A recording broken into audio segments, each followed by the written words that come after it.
ጤና ይስጥልኝ የተከበራችሁ ተመልካቾቻችን፣ ዕለተ አርብ ከሻም 7 ስፖርታዊ ዘገባዎችን ከሰዓት ጀምሮ ወደ እናንተ ማስደመጥ እንጀምራለን። ቀዳሚ ወዳደረኩት ዜና አልፋለሁ።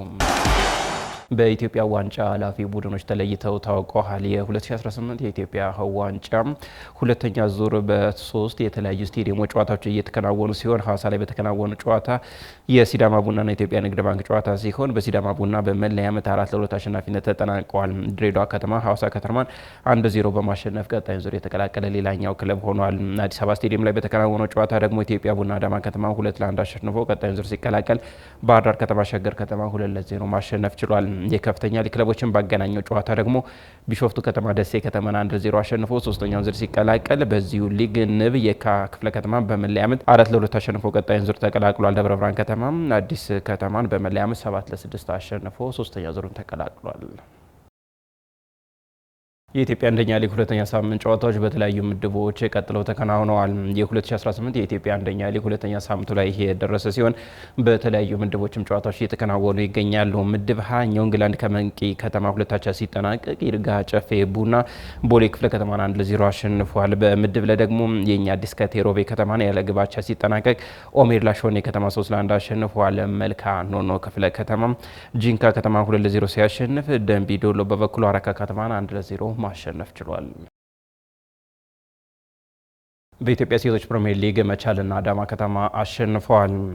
የአምስተኛ ሳምንት የ2018 የኢትዮጵያ ሴቶች ፕሪሚየር ሊግ ትላንት በአበበ ቢቂላ ስቴዲየም በሁለት የጨዋታ መርሃ ግብሮች ቀጥሎ ተከናውኗል። ረፋድ ላይ በተከናወነው ጨዋታ መቻል ይርጋ ጨፌ ቡናን 1-0 በማሸነፍ ነጥቡን 13 በማድረስ ወደ ሁለተኛ ደረጃ ከፍ ያለበትን ውጤት አስመዝግበዋል። ከሰዓት በኋላ በተከናወነው ጨዋታ ደግሞ አዳማ ከተማ ቦሌ ክፍለ ከተማን 2-1 ማሸነፍ ችሏል። የአዲስ አበባ አትሌቲክስ ፌዴሬሽን ከብሔራዊ ፌዴሬሽኑ የትጥቅ ድጋፍ ተደርጎለታል። የአዲስ አበባ አትሌቲክስ ፌዴሬሽን ለፕሮጀክት ሰልጣኞች የሚውል የስፖርት ትጥቅ ድጋፍ ከኢትዮጵያ አትሌቲክስ ፌዴሬሽን ተበርክቶለታል።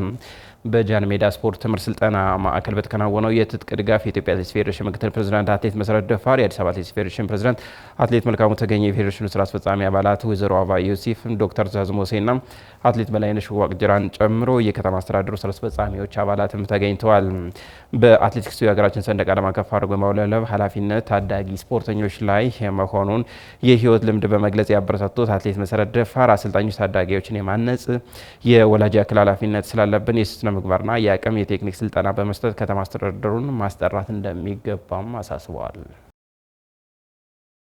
ከውጪ ኮንጎና ናይጄሪያ ተጋጣሚዎቻቸውን አሸንፈዋል። በ2026 የዓለም ዋንጫ የአፍሪካ አህጉር የምድብ ጨዋታዎች ላይ ምርጥ ሁለተኛ በመሆንና የተሻለ ነጥብ በመሰብሰብ አራት ሀገራት ቀሪውን አንድ ኮታ ለማግኘት ምሽቱን ጨዋታቸውን አከናውነዋል። በስታዲዮ ኤልባሬድ ስቴዲየም በተከናወኑ ጨዋታ ዲሞክራቲክ ኮንጎ ካሜሮንን 1-0 አሸንፋ ለፍጻሜ አልፋለች። በሌላ ጨዋታ ደግሞ በኢልሃሰን ስቴዲየም በተከናወኑ ጨዋታ ናይጄሪያ ጋቦንን 4-1 አሸንፋለች። በፍጻሜው ዲሞክራቲክ ኮንጎ ከናይጄሪያ ይጫወቱና አሸናፊ የሚሆነው ሀገር 10ኛው የአፍሪካ ሀገር በመሆን በዓለም ዋንጫ ላይ የሚሳተፍ ይሆናል። ፈረንሳይ ስታሸንፍ ፖርቹጋል ተሸንፋለች።